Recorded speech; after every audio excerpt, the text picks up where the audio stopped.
Kembali lagi dari kawasan Jalan Jenderal Sudirman nomor 219 Kota Padang Sidimpuan, 105 Pro FM, Your Lifestyle. Assalamualaikum warahmatullahi wabarakatuh.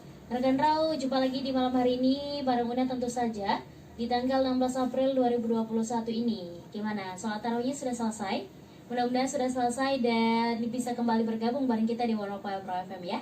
Oke deh, kalau begitu seperti biasa juga di Jumat malam, dan karena ini khusus Ramadan, kita memulai talk show bersama dengan kantor hukum SBR Partners itu di formasi pukul 9 malam ya. Dan tepat bersama Una narasumber kita di sini ada advokat, ada Bapak Samsuri Ashari Nasution Esa. Boleh kita sapa dulu ya. Assalamualaikum warahmatullahi wabarakatuh Pak. Waalaikumsalam warahmatullahi wabarakatuh. Selamat malam Mbak Una, selamat malam para pendengar Ro FM, khususnya daerah Tabaksel yang senantiasa mendengar talk show advokat. Ya, terima kasih banyak Pak. Gimana kabarnya di malam hari ini Pak? Alhamdulillah kabar baik ya Mbak Una. Alhamdulillah. Ini kayaknya baru selesai sholat tarawih ya Pak? Iya Langsung betul. kemarin. Iya, begitu selesai sholat taraweh langsung gerak ke sini kan. Gimana nih Pak, keseharian dalam berpuasa Ramadan? Ya tentu keseharian dalam menjalankan puasa Ramadan ya seperti biasa puasa. Tentu di sela-sela menjalankan puasa juga kita sering menjalankan tugas seperti misalnya melakukan pendampingan maupun sidang-sidang di pengadilan. Oke Pak, dan tema kita di malam hari ini memang lagi marak ya Pak, banyak Iya. yang melaksanakan, yaitu aspek hukum arisan online. Iya betul. Iya. Kira-kira kenapa nih Bapak mengambil tema kita di malam hari ini adalah aspek hukum arisan online? Oke, baik Mbak Una. Pertama sebelum ke situ saya ingin menjelaskan dulu Mbak Una tentang apa itu arisan online kan gitu. Sebenarnya kalau arisan ini sudah tidak asing lagi di telinga kita Mbak Una. Bahkan kalau daerah Tabaksel ini sering kita kenal dengan istilah jula-jula gitu kan. Yang mana ada suatu kegiatan mengumpulkan suatu dana dari beberapa orang peserta. Kemudian akan diundi siapa yang akan menerima uang tersebut dengan waktu yang berkala sampai seluruh peserta itu menerima uang itu kan gitu. Dan biasanya arisan online ini bermacam-macam. Ada yang berbentuk uang, bahkan ada juga yang berbentuk benda. Nah, kemudian arisan online ini juga biasanya ada peserta, kemudian ada yang kita kenal dengan ketua kelompok, atau istilah-istilahnya juga kita kenal dengan owner kan gitu. Nah, setelah itu arisan ini juga biasa dilakukan di lingkungan kerja, kemudian di lingkungan masyarakat, kemudian antar teman-teman alumni. Saya tidak tahu Mbak Una dengan kawan-kawan di Rau juga ada arisan di Rau ini atau tidak kan, tapi yang jelas itu biasa. Nah, arisan ini sebenarnya tidak terlalu mempunyai persoalan hukum Mbak Una. Kenapa? Karena ini biasanya nilai arisan itu relatif tidak besar. Kemudian pesertanya juga orang-orang yang memang kita kenal, orang-orang dekat kita kan. Apalagi tentang arisan barang itu ya hanya sekedar reuni-reunian saja, asik-asikan saja kan, bertemu berjumpa kawan-kawan. Namun berbeda dengan arisan online. Arisan online ini sama saja dengan arisan biasa, hanya saja menggunakan media online seperti WhatsApp, Instagram, Facebook. Nah, kenapa ini lebih rentan terhadap persoalan hukum? Ternyata Uda, dari berbagai pengalaman yang pernah saya tangani, arisan online ini nilainya luar biasa. Ada yang puluhan, bahkan ratusan juta. Dan yang anehnya, kita tidak saling kenal. Baik itu siapa ketua atau ownernya maupun peserta-peserta yang ada di dalam arisan itu, sehingga sangat rentan ataupun mempunyai risiko yang sangat tinggi terjadi persoalan-persoalan hukum. Nah, kemudian lanjut ke pertanyaan Mbak Una tadi mengenai latar belakang, kenapa saya tertarik untuk mengangkat persoalan ini Mbak Una. Ternyata akibat dari persoalan ini, karena tidak diselesaikan dengan secara hukum, sering terjadi menimbulkan kegiatan perbuatan tindak pidana baru. Misalnya penganiayaan. Contoh, Pada awalnya misalnya dia sebagai peserta misalnya, yang harusnya dia menerima ternyata tidak. Kemudian dia menagih kepada owner. Nah, mungkin karena ketemu langsung, ada emosi, marah-marahan, kemudian jambak-jambaan, bahkan muncul misalnya penganiayaan kan, atau bahkan pencemaran nama baik melalui media. Dia tagih melalui taruh di status kan, ditagih dengan kata-kata kotor misalnya. Bahkan itu kan bisa menjadi persoalan hukum baru baginya, yang tadinya harusnya dia mendapat perlindungan hukum, namun oleh karena tidak selesaikan dengan persoalan dengan cara hukum atau dengan sebagaimana mestinya, justru berbalik arah menjadi bumerang baginya kan, terkena hukum. Bahkan juga tidak ada juga akibat persoalan ini muncul persoalan sosial lainnya. Misalnya tidak jarang akibat persoalan arisan online ini, karena mungkin si owner ataupun peserta sering datang menagih ke rumah, menagih ke keluarga atau segala macam, terakhir malu antara si suami dan istri, terjadi percekcokan sehingga terjadi cerai. Atau bahkan karena misalnya dia selalu ditagih di tempat kerja hingga dia tidak nyaman, dia meninggalkan pekerjaannya. Bahkan tidak jarang juga sampai meninggalkan kota karena tidak nyaman dengan tindakan-tindakan yang sebenarnya di luar hukum ini. Nah, untuk itulah makanya saya tertarik untuk malam ini kita membahas kira-kira bagaimana penyelesaian terkait persoalan arisan online ini. Oke Pak, ya terima kasih banyak. Nah, itu mungkin sedikit pembukaan kita ya untuk di malam hari ini rekan Rau. Nah, tapi jangan khawatir, nanti kita bakal membahas sebenarnya bagaimana hukum memandang arisan online ini tentu saja. Nah, seperti yang sudah dijelaskan oleh pemateri kita, seringkali arisan online ini memberikan sebuah tindak pidana yang baru dan tentunya membuat keresahan juga bagi masyarakat. Karena kalau kita lihat juga mungkin ada beberapa pengalaman pribadi dari sekitar Una juga memang seperti itu. Karena tidak kenal orang, tidak kenal wajah, tidak tahu itu siapa. Nah, sering terjadi masalah-masalah terhadap arisan online. Nah, jadi untuk Anda yang mendengarkan kita jangan kemana-mana, karena nanti kita bakal hadir kembali tetap di 105 FM Your Lifestyle. 105 FM Your Lifestyle. Rekan Ro masih bersama dengan Una, dan tentunya juga bersama dengan narasumber kita dalam talk show bersama dengan advokat, ada Bapak Samsuri Azhari Nasution SH. Nah, oke Pak, tadi sudah dibahas tentang pendahuluan ya, pengertian dari arisan online, dan juga dibahas kenapa Bapak memilih tema kita adalah aspek hukum arisan online ya. Oke Pak, boleh. Jadi begini, tadi sudah dijelaskan, mungkin bisa dijelaskan juga nih Pak tentang persoalan hukum dalam arisan online ini. Mungkin dari aspek hukumnya arisan online ini bagaimana Pak? Baik, Mbak Una. Pertama, ketika kita melihat arisan online ini dari sisi hukum, tentu ini adalah merupakan suatu kesepakatan ya, berdasarkan pasal 1338 dalam KUH Perdata menyatakan bahwasanya kesepakatan itu adalah aturan yang berlaku bagi mereka yang menyepakatinya kan gitu. Sehingga ini merupakan dalam bentuk suatu perjanjian walaupun memang tidak tertulis. Terkadang kan persoalannya ini kan tidak tertulis, bagaimana membuktikannya kan begitu. Sementara di dalam pasal 1320 BW itu tidak menyebutkan syarat sah daripada suatu perjanjian itu harus tertulis, sehingga boleh-boleh saja walaupun itu tidak dituangkan dalam bentuk tertulis. Tentu ketika mencakup 4 syarat yang ada dalam pasal 1320 itu, yaitu misalnya ada kesepakatan, kemudian pelakunya sudah cakap hukum, dalam artian sudah melebihi usia dewasa dan telah menikah, kemudian ada hal yang diperjanjikan, kemudian perjanjian itu tentu hal yang halal kan begitu.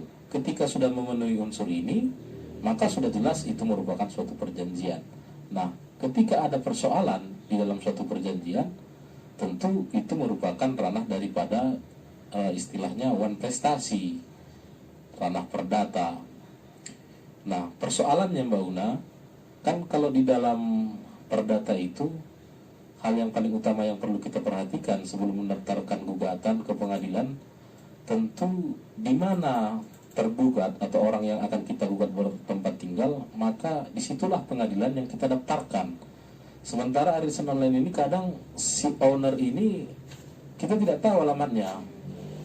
Nah, sehingga jangan sampai nanti kita tidak tahu kemana gugatan kita akan kita daftarkan.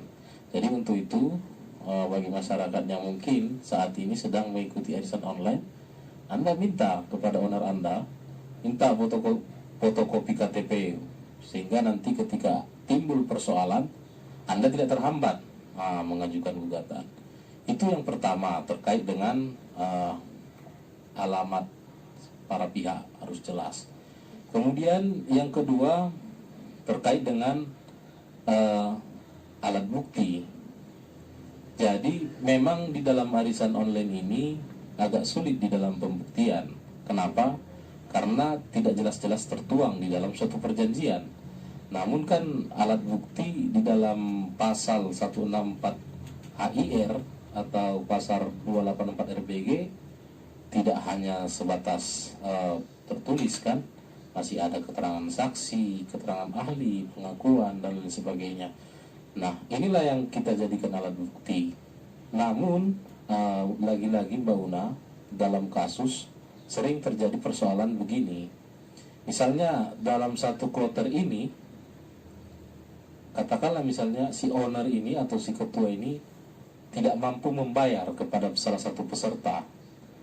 Nah, kemudian karena dia tidak mampu membayar, maka dia diiming-imingi ataupun dialihkan untuk membuka kloter baru.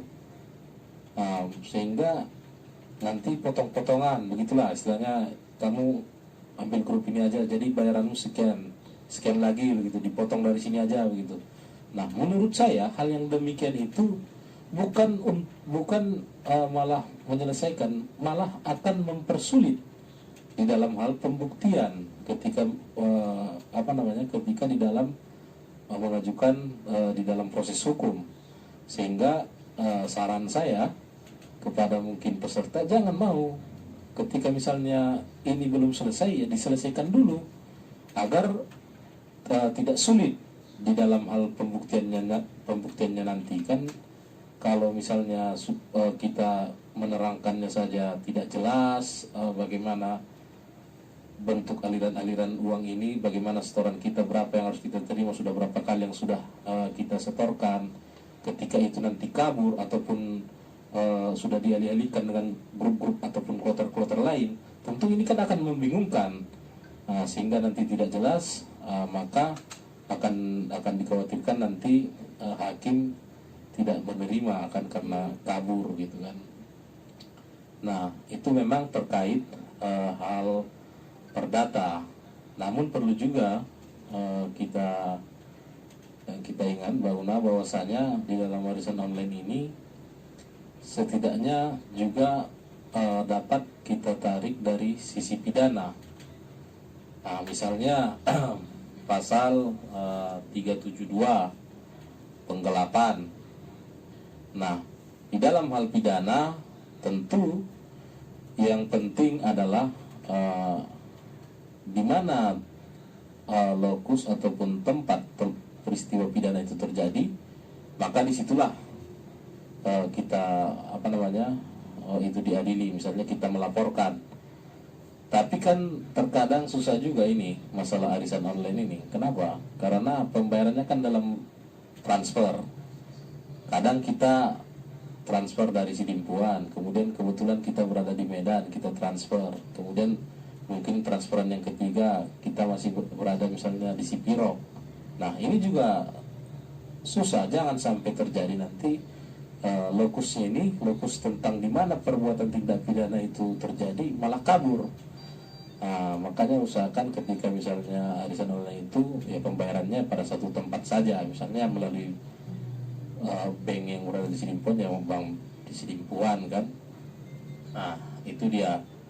Bahkan tak jarang juga di dalam arisan online ini, selain dia bisa dikenakan pasal penggelapan, pasal 372, bahkan juga bisa kita kenakan pasal 378 penipuan, yang mana dalam case-nya misalnya itu sering terjadi, justru orang-orang yang ada di dalam grup itu ternyata semuanya fiktif, tidak jelas begitu kan, atau bahkan si ketuanya pun ataupun ownernya pun menggunakan identitas palsu. Nah, ini sangat jelas bisa kita kenakan pasal 378 penipuan kan. Kemudian di samping daripada pasal penggelapan dan penipuan juga ada yang tidak kalah penting, dan ini memang ancaman pidananya juga cukup berat, yaitu kita bisa mengenakan atau menggunakan Undang-Undang Perbankan, Undang-Undang Nomor 10 Tahun 98 tentang perubahan atas Undang-Undang Nomor 7 Tahun 92, yang mana disebutkan di sini bahwasanya pihak yang menghimpun dana dari masyarakat dalam bentuk simpanan tanpa izin dari pimpinan Bank Indonesia dapat dikenakan pidana penjara sekurang-kurangnya 5 tahun dan paling lama 15 tahun serta denda sekurang-kurangnya 10 miliar dan paling banyak 200 miliar. Nah, ini juga kan tentu owner itu tidak mempunyai izin kan, itu bisa saja kita laporkan itu terhadap Undang-Undang Perbankan ini. Sehingga sangat penting sekali ketika dalam menyelesaikan persoalan hukum ini, hal yang perlu kita miliki ataupun yang perlu kita perhatikan, yang pertama adalah identitas, baik itu identitas daripada si pengurus maupun identitas daripada peserta-peserta lain yang ada dalam grup itu, sehingga nanti ketika ada persoalan hukum tentu kita tahu kemana kita harus melapor. Misalnya kalau perdata, ke pengadilan mana kita harus daftarkan, atau misalnya ke polisi mana ataupun polisi wilayah mana kita buat laporan tentang arisan online itu kan. Yang kedua tentang pembuktian tadi. Jadi jangan sampai kita mau dialih-alihkan. Misalnya grup ini belum selesai, sudah kita dialihkan dengan grup lain dengan hitung-hitungan tertentu misalnya kan. Justru itu nanti akan membuat kabur di dalam pembuktian, sebab kalau di dalam proses hukum ini Mbak Una, yang paling utama dan yang paling penting itu kan masalah pembuktiannya. Jangan sampai memang peristiwanya ada tapi kita tidak mampu untuk membuktikannya. Saya rasa begitulah kurang lebih gambarannya, Mbak Una. Oke Pak, terima kasih. Nah, rekan Rao, itu dia tadi sedikit tentang bagaimana hukum memandang arisan online ya. Untuk Anda yang pengen bergabung bareng kita di sini, mau bertanya tentu saja boleh melalui via chat WhatsApp, boleh di nomor 0822 99996105. Selain itu melalui live Instagram kita juga boleh ya. Dan ini juga sudah ada masuk dari live Instagram, tetapi nanti pertanyaan bakal Una bacain tentu saja ya. Jadi jangan kemana-mana karena nanti Una dan narasumber kita bakal hadir kembali tetap di 105 FM Your Lifestyle. 105 FM dari jantung kota Salak, kami mengudara untuk menjadi teman setia Anda. Rekan Rao masih bersama dengan Una dan tentunya kita tetap di Talk Show Advokat bersama Advokat Bapak Samsuri Ashari Nasution SH dengan tema Aspek Hukum Arisan Online. Ya Pak, tadi sudah dijelaskan tentang tema kita dan ini sudah ada masuk 3 pertanyaan ya Pak. Sebelum ke kesimpulan, Una bacain dulu ini 3 pertanyaan ya Pak. Ini ada 3 pertanyaan dari live Instagram. Pertanyaan yang pertama, sejauh ini apakah sudah ada hukum yang legal mengenai arisan online Pak? Ini kira-kira Una bacain semua dulu pertanyaannya atau langsung dijawab Pak? Gimana? Dibacain satu-satu. Oh boleh Pak. Mungkin pertanyaan yang pertama boleh langsung dijawab Pak. Oke, baik. Ini pertanyaan tentang sejauh ini apakah sudah ada hukum yang legal mengenai arisan online. Memang secara spesifik tidak ada aturan tentang arisan online itu, misalnya undang-undang tentang arisan online gitu kan. Sampai saat ini memang itu belum ada. Namun karena arisan online ini merupakan suatu bentuk kesepakatan antara beberapa pihak, tentu dasar hukum dalam arisan online ini adalah dalam ruang lingkup perdata, atau kalau dasar hukumnya pasal 1338 KUH Perdata, yang mana pihak-pihak yang telah sepakat di dalam melakukan kesepakatan itu merupakan suatu undang-undang atau peraturan yang harus berlaku bagi pihak-pihak tersebut. Oleh karena itu memang kalau secara spesifik belum, tapi masih mengacu kepada perjanjian, begitu Mbak Una. Kemudian pertanyaan yang berikutnya Pak, ini jika terjadi hambatan dalam arisan online, bagaimana cara untuk menyelesaikannya Pak? Oke, pertama mengenai hambatan ini kita lihat dulu di mana hambatannya. Biasanya kan ini gagal bayar ataupun tidak mau bayar. Yang pertama, katakanlah misalnya contohnya peserta yang harusnya menerima tanggal sekian ternyata tidak dibayar oleh owner kan. Kita lihat dulu, ini si owner tidak bayar karena apa? Ataukah karena memang ada peserta yang lain belum membayar, atau karena peserta yang lain sudah bayar tapi dia tidak menyerahkan gitu kan. Kalau misalnya semua peserta yang sudah bayar tapi dia tidak membayarnya, maka itu bisa kita buat laporan tentang penggelapan yang harusnya menjadi hak kita, ternyata tidak diberikannya kan begitu. Kalau misalnya si owner ini berdalih ataupun mengatakan bahwasanya peserta lain belum bayar, misalnya ada peserta lain yang tidak bayar, sehingga dengan alasan itu si owner ini tidak membayar, perlu diketahui bahwasanya ketika si owner ini menerima suatu potongan administrasi, maka itu merupakan suatu tanggung jawabnya. Walaupun misalnya peserta si B atau si C tidak bayar, maka itu adalah tanggung jawabnya. Dialah yang menentukan siapa-siapa yang berhak ataupun berada di dalam grup arisan itu kan. Sehingga ketika ada salah satu orang yang tidak bayar, maka itu adalah tanggung jawabnya. Nah, kalau persoalannya seperti ini, tentu kita dapat mengajukan gugatan ke pengadilan kan. Dalam hal ini merupakan suatu hal yang wan prestasi, sehingga kita bisa gugat itu apa namanya ownernya gitu kan.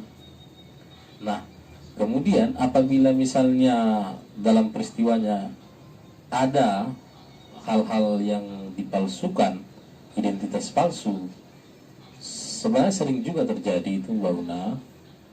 Owner ini ternyata yang asli ataupun orang yang ada itu cuma 3 orang, tapi dibuat di grup itu misalnya 7 atau 10 orang gitu kan. Padahal yang lainnya itu sebenarnya tidak ada kan. Dia sebenarnya itu dia misalnya kan ownernya sendiri kan, tapi dipakai nama-nama orang lain untuk memikat daya tarik agar orang-orang mau bergabung gitu kan. Nah, jika misalnya ada hal-hal yang demikian dipalsukan, maka itu bisa kita laporkan dengan dasar penipuan, begitu. Ya Pak, terima kasih. Kemudian pertanyaan yang terakhir nih Pak, kira-kira apakah bukti arisan online itu bisa dipalsukan Pak? Bukti arisan online dipalsukan, saya sebenarnya begini, masalah bukti itu kan banyak kan. Nah, kalau arisan online biasanya tentu bukti-buktinya adalah bagaimana percakapan kita kan, chatting WhatsApp kita misalnya dengan si owner ini, bagaimana misalnya dalam grup itu ketentuannya kan. Kemudian selain daripada itu dapat kita jadikan bukti juga bukti setoran kita. Kalau setoran kan jelas tidak bisa dipalsukan kan. Kapan kita kita nyetor misalnya kan, makanya ketika misalnya kita melakukan penyetoran, kita simpan itu bukti-buktinya itu kan. Sehingga ketika misalnya ada persoalan, sudah ada. Kemudian selain daripada bukti tertulis kan ada juga bukti saksi. Untuk itu sebenarnya saran saya sangat penting kalau dalam arisan online itu peserta-pesertanya itu kita kenal gitu kan, sehingga nanti bisa saja kita mintakan mereka sebagai saksi kan, bahwasanya memang ada arisan ini, ketentuannya demikian. Nanti kan bisa diterangkan mereka juga selaku peserta juga kan. Tapi kan hambatan ataupun yang sering terjadi itu kita tidak saling kenal pesertanya, bahkan kita tidak mau tahu siapa-siapa pesertanya. Yang penting bagi kita pokoknya kita setor misal tanggal sekian, kemudian tanggal sekian kita menerima sekian gitu kan. Padahal itu sebenarnya hal yang keliru. Justru identitas para pihak-pihak ini kita harus mengetahui agar tidak susah nanti ketika ada persoalan hukum. Oke Pak, terima kasih banyak nih. Itu tadi ada 3 pertanyaan ya Pak. Dan bisa juga disampaikan kesimpulan tentang materi kita di malam hari ini Pak. Baik, Mbak Una, di dalam memang ini arisan online ini justru belakangan ini sangat-sangat sering terjadi kan. Oleh karena itu setidaknya saya memiliki 3 kesimpulan. Yang pertama, jika ada persoalan tentang arisan online ini, maka selesaikanlah sesuai dengan aturan kan begitu. Jangan ada suatu tindakan-tindakan yang liar misalnya, yang justru malah nanti bisa berbalik arah.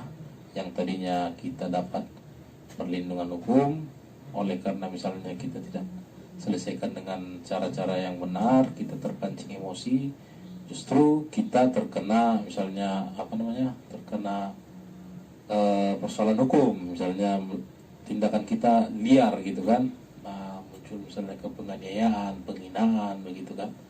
Itu yang pertama. Kemudian yang kedua, bagi masyarakat yang sudah terlanjur kan mengikuti arisan online, Anda usahakan semaksimal mungkin kenali orang-orangnya. Jika perlu minta KTP-nya peserta-pesertanya juga, komunikasi agar seperti saya katakan tadi, ketika ada persoalan hukum Anda tahu di mana gugatan diajukan. Kemudian ketika Anda ingin menghadirkan saksi, Anda sudah tahu kemana kan, dari peserta-pesertanya ini kan, kemana Anda untuk meminta bantuan gitu kan. Jangan hanya kita sekedar pokoknya kita store sekali satu, misalnya dalam jangka waktu sekali seminggu kita store, kemudian tanggal segini kita nerima gitu. Jangan hanya itu saja yang kita ketahui, tapi lebih daripada identitas ini sangat penting. Kemudian yang ketiga tentu janganlah kita terlalu sering atau terlena dengan iming-iming bunga, ataupun ketika misalnya nomor terakhir dapat banyak gitu kan. Apalagi misalnya terlalu banyak sebenarnya risiko. Jadi ya ambil saja lah yang aman-aman. Kalau misalnya ingin menyimpan uang kan ada bank kan, yang tentu sudah terjamin oleh negara kan gitu, sudah jelas, artinya minim risiko. Jangan kita mau menerima iming-iming misalnya bunga, padahal di dalam suatu tindakan itu terdapat risiko yang cukup besar. Saya rasa itu Mbak Una. Tentu yang terakhir, di luar daripada ini, kami dari kantor SBR tentu mengucapkan, ini terakhir Mbak Una boleh ya, mengucapkan selamat menunaikan ibadah puasa kepada kita umat Islam yang menjalankan. Semoga di bulan suci Ramadan ini tentunya kita mendapat ampunan, rahmat, hidayah, sehingga dan memperbaiki diri kita untuk lebih baik ke depannya. Saya rasa itu Mbak Una. Ya, terima kasih banyak Pak, dan terima kasih juga atas materinya di malam hari ini. Mudah-mudahan kedepannya masih bisa bergabung bareng kita lagi tentu saja. Dan ya rekan Rauna juga pamit undur diri. Terima kasih banyak sudah menyaksikan talk show kita ya di malam hari ini. Akhir kata dari Una, wassalamualaikum warahmatullahi wabarakatuh. Selamat menunaikan ibadah puasa 1442 Hijriah.